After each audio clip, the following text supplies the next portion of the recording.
Welcome to the second video in our series, Did Jesus Really Exist? Video number 2 I'm calling Jesus in Paul's Writings. I want to look in this video at the evidence of the Apostle Paul. Paul was an apostle, although he was not a follower of Jesus during Jesus' life before his crucifixion. He actually persecuted Christians until he met the resurrected Jesus on his way to go and persecute more Christians. And the reason that I pick out Paul is because he wrote a lot of the New Testament, a lot of the letters in the New Testament. Maybe you've read some of them, or maybe you will read some of them in the future, like Romans and 1st and 2nd Corinthians and 1st and 2nd Timothy and Ephesians. These were all written by Paul.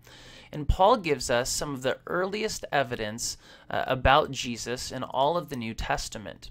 One of those places is the book called 1st Corinthians. 1st Corinthians is a letter to a church, the church in Corinth. And everybody, whether or not you're a Christian or not a Christian, everybody who's a scholar of the New Testament, a Christian or not, they believe that Paul wrote 1st Corinthians.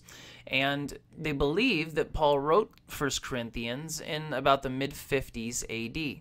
So this is very short amount of time after Jesus has died on the cross and raised from the dead. And look at what we find the Apostle Paul says in 1 Corinthians 15. He begins actually in verse 1, "Now, brothers and sisters, I want to remind you of the gospel I preached to you, which you received and on which you have taken your stand."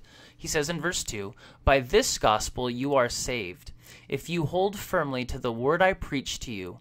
Otherwise you have believed in vain." He says this gospel, this message which I'm about to explain, this is what saves you. Nothing else saves you. And if it's not true, you have believed in vain. He says in verse 3, "For what I received I passed on to you as of first importance, that Christ died for our sins according to the Scriptures, that he was buried, that he was raised on the third day according to the Scriptures, and that he appeared to Cephas and then to the 12. After that, he appeared to more than 500 of the brothers and sisters at the same time, most of whom are still living, though some have fallen asleep. Then he appeared to James, then to all the apostles, and last of all he appeared to me also, as to one abnormally born." I want you to notice what he does there. He talks about these historical things.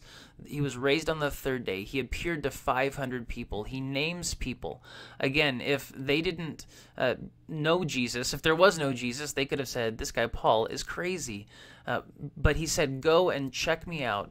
Find these people. Look for these 500 people. Ask them, was Jesus a real person? Did he rise from the dead? And so the evidence of Paul is just another strong historical piece of evidence that we have to show that, yes, Jesus existed. Think through this discussion question and then join me for the next video.